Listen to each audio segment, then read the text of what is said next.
Welcome to The Way. My name is Wade Burleson, and I'm with Abraham Wright, and you're listening to our weekly podcast.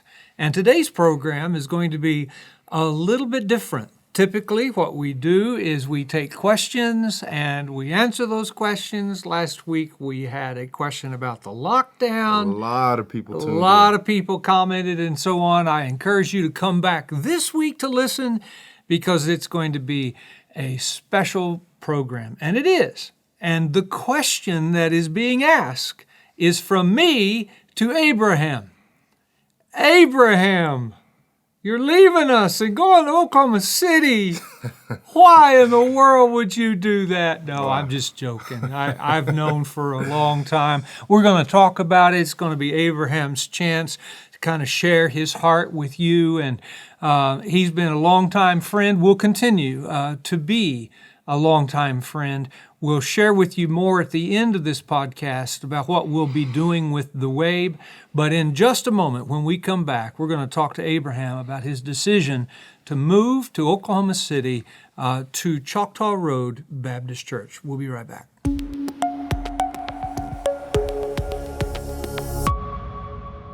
All right, welcome back. Abraham, why don't you tell us a little bit about the church that God has called you to?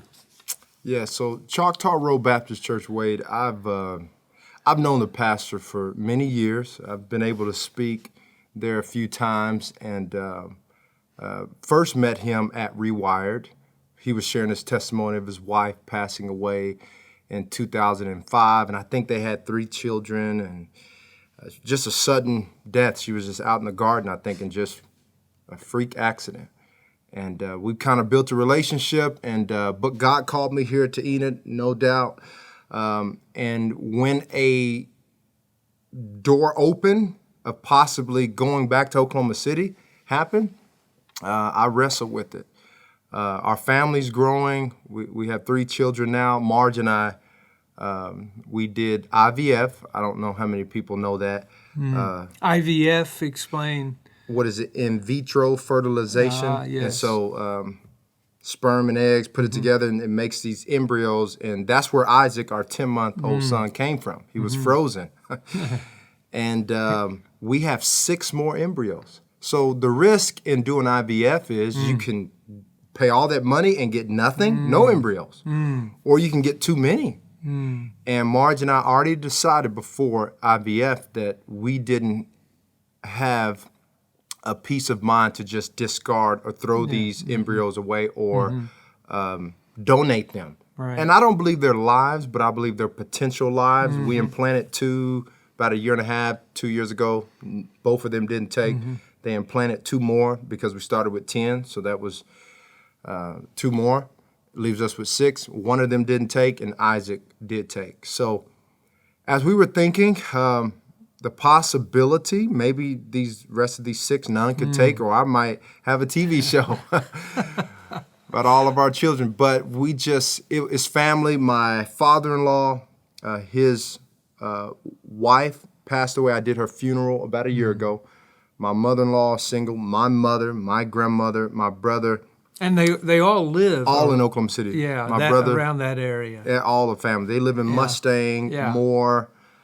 So, Wade, and we've talked about this laughing. I've been in your office so much. This is difficult. Marge has spent quite a few times just weeping, just crying. And I told her on Sunday, we just gotta just feel that emotion. It's okay. This is a loss. Emmanuel's been amazing to us, and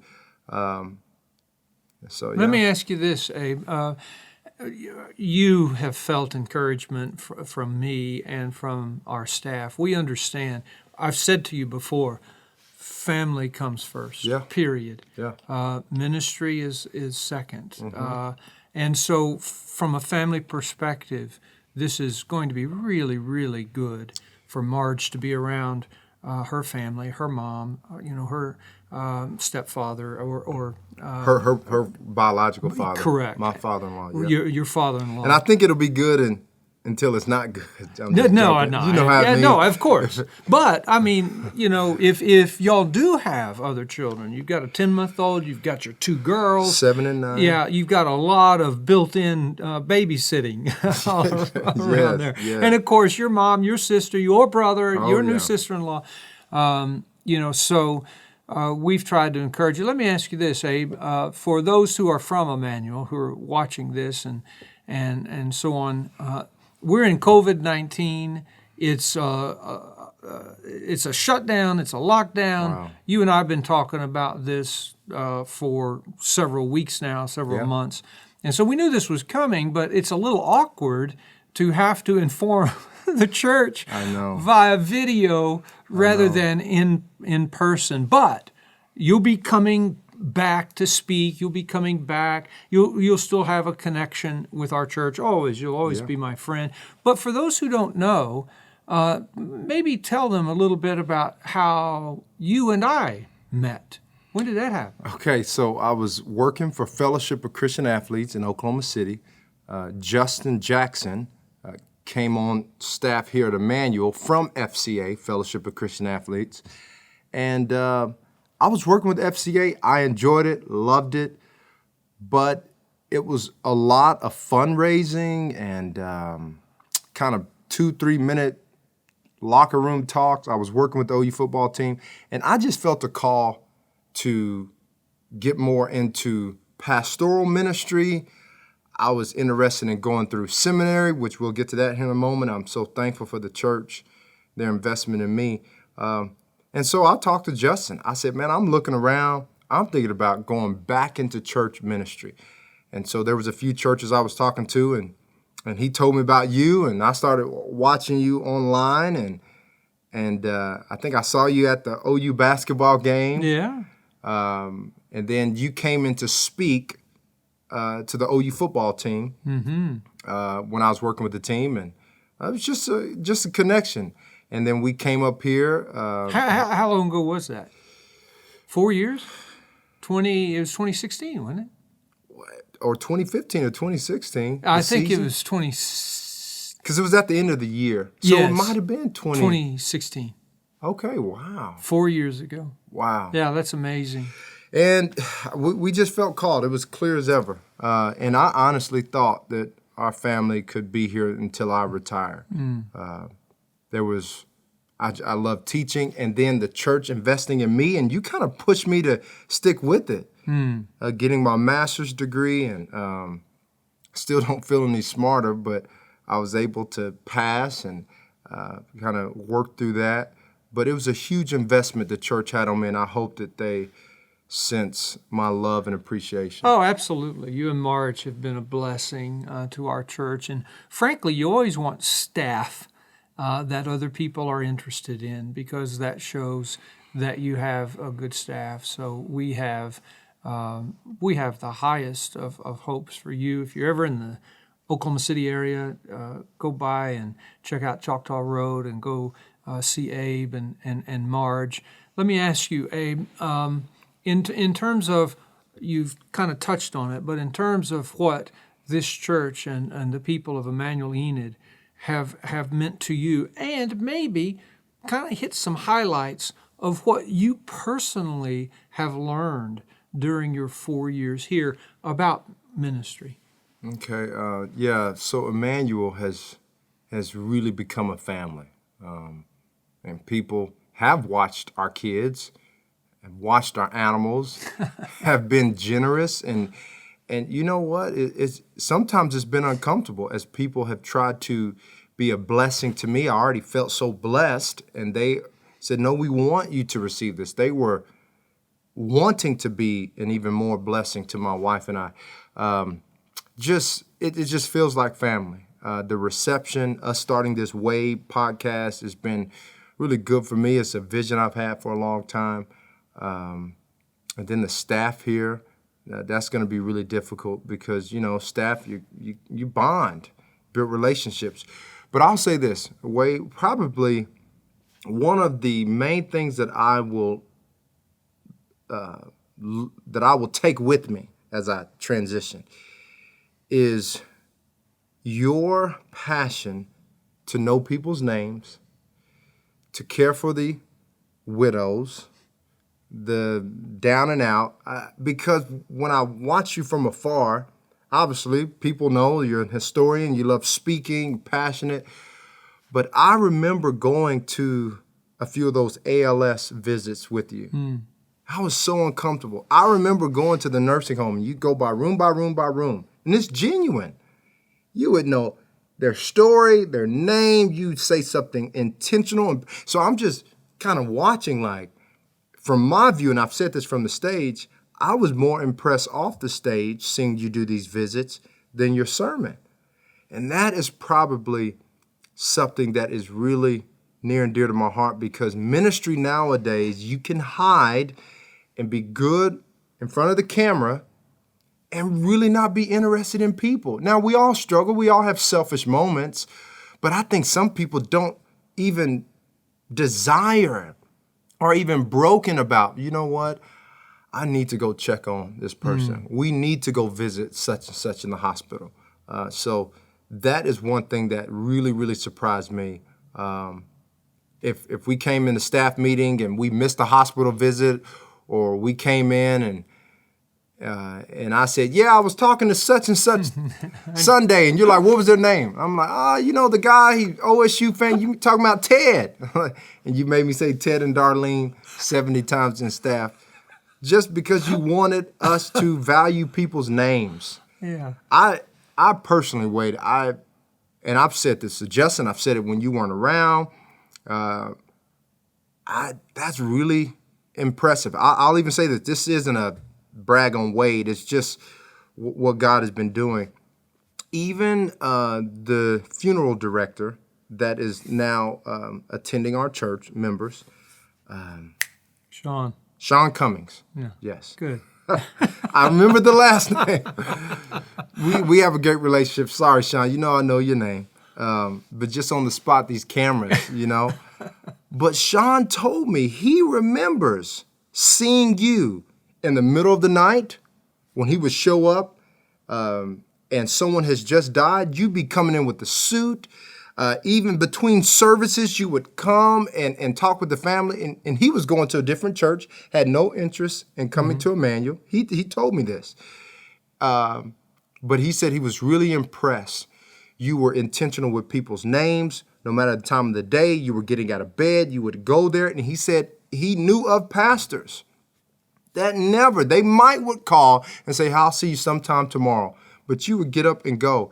That, to me, Wade, that is something that I really want to grow in, because when it's all said and done, that is what's most important. Yeah, well, you've displayed a pastoral heart, Abe, and I've told you this, you have that in you. It is the call of a pastor, and Choctaw Road is going to be blessed to have you on their pastoral staff. And I have some nerves going in, and they know that too. Choctaw is a bit more country than we are. And, you know, anytime you gel, you get used to working somewhere. I know Emmanuel, I know the building, I know the rhythm, the routine, you know the staff, you know who to go to in the office if you need help here. You know when Wade's in a good mood or bad mood. I'm just joking. But, you know, you know your way around. And now walking in somewhere, I'll be honest, it is a fear of just gelling with the new staff, because Emmanuel has seen all of my flaws, and we've talked about that. And it's just like, hey, Abe, we know who you are. And now getting people acclimated, introduced to me, which they've met me, but when you work together, Sunday, Monday, Tuesday, Wednesday, Thursday, do events, it changes. You have to. It's like going to a new school, like my daughter. So, yeah. Let me ask you this, Abe, because I'm going to pick up on it. I'm not going to let that slide. You know, I think I've said to you before, my mindset is always positive. You're an emotional person. You feel. Would you agree? Oh, yes. Yeah. So let me ask you this. Without a doubt. Without a doubt. So when you perceive maybe I'm not in a good mood or, you know, whatever, What do you think the basis of that is in my mind? In other words, in my mind, I don't ever see myself in a bad mood. But we've talked about this a little bit. Your desire for excellence, and Yeah. it shows. I mean, even I don't know if you read it Sunday, but you sent it to our staff, the emails you get from around the United States and, well, I guess the world, even Poland.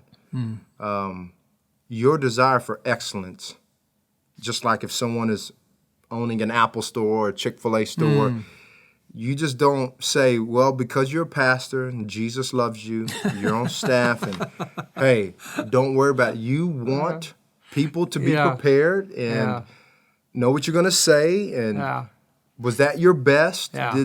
And so sometimes I think if people are used to Right. maybe a small church feel, it's just like, hey, well, just get on. The Yeah. Lord loves Yeah. us, which He does, no matter what. But Yeah. you desire excellence. Good point, and I plead guilty, Abe, from a volunteer perspective, from a church member perspective. Which, by the way, I think you should. Even when I preach, I want feedback. I don't want to just get up on stage and just start saying, well, I don't know what I'm going to preach on, but God loves us, and we'll just kind of see where we're going to go. I feel like that's not honoring Yeah, no, it's to not. the Lord, to the people we're trying to reach. It looks unprofessional. Yeah. So- Well, and I think, Abe, the thing about ministry, we try to be honest. They call Abe Honest Abe, and he is honest. The thing about ministry that we talk about all the time is my message, my theme, is the message of grace. The fact that God's favor rests upon you regardless of your performance. You know? Yeah. So the question is, how does that message translate into a work environment, even at a church? And I think one of the things that you've observed and seen is that I believe the people who should set the standard for excellence in the world are followers of Jesus Christ in their jobs, if that makes sense. You know what I'm saying? Yeah. But at the same time, always be gracious with people, with persons. And Wade, you've definitely been gracious. I don't want to bring up the private conversations, but we've had some Yeah, absolutely. conversations, just like any job, any marriage, any relationship, you have disagreements. And I have seen you multiple times publicly apologize to the staff if maybe your intention wasn't this, but it came across this way, or maybe me and you have had personal talks, and I've seen you go and make changes and say, hey, Roberts, if you saw that maybe, and the same for me, when you've approached me and said, Abraham, you know, you're sitting in your office studying for a message for 3 weeks, and, you know, we got to be out doing stuff. You're not just paid to sit here and highlight your Bible. So I think we've all had to bend, but I've definitely seen that. I think the staff clearly, because it was on record, and that was pretty impressive to see you just say, hey, guys, that wasn't my intention. I know you received it that way, but I seek your forgiveness. And because you don't have to do that. So there's been some times that I've really been encouraged, even with that, just a humility to say, I might have missed that. Maybe we can see this a little different way. Let's try this. So I really appreciate that, Well, you too. bet, Abe. We appreciate your presence on our staff. You've brought a different feel, a different vibe, and you've been a blessing to us. Let me ask you, when you go to Choctaw Road, what will be some of your responsibilities? So it's pretty broad. Right now, they're calling it the young median pastor and then assistant or co-teaching pastor. So young median, I guess 18 to median is up to 55 because they have a part-time senior adult pastor. So I guess I'm just over that age. There are people in groups. They do men's events. They know I'm not a really good event coordinator, but going to work with me. So they're just doing things, and they know my desire to teach. And so they put that in their co-teaching pastor. And so that's what I'm a little nervous about, too, and I'll just kind of wait till I get down there. But to my knowledge, it's more of a pastoral care. Maybe a little bit like Justin as small groups, but they don't call it a small groups. Pastor. Yeah, sure. And so that's what I was pretty nervous when your job description is written down. You're like, well, what does that really mean? Oh, just come down, you'll love it. And I get down there and they hand me a mop and a bucket and say, well, you're gonna clean the young and medium adult rooms and you're gonna Windex the, which, hey, that's what God calls us to. But timetable. Let's talk about timetable. Yeah. I mean, the vote for the church opened up last Sunday, concluded last night, Wednesday night. Yep. They voted to call you. So your last Sunday with us at Emmanuel will be this Sunday. Yeah, April 26th. And because we're still on lockdown, we'll have you up on the stage. Wish we could have Marge, but maybe we can have her in an iPad. Did you talk to her about that? Oh, yeah. Okay, Yeah. she's okay with that? Yeah. Oh, yeah. Okay, good enough. She's gonna be emotional. Well, she may not be. I say that, and I say that in a joking way, but it's really not funny. And I love my wife's emotions because she is one of the more harder working people I've been around. What she does for our family, her love for this church, how she is just, she has bought all in. I have seen her, and I wanted to put it on some of our reports when you would write down, tell us the contacts you've made this week. I wanted to put down Marge because she would say, yeah, I'm taking such and such for coffee. I'm like, really?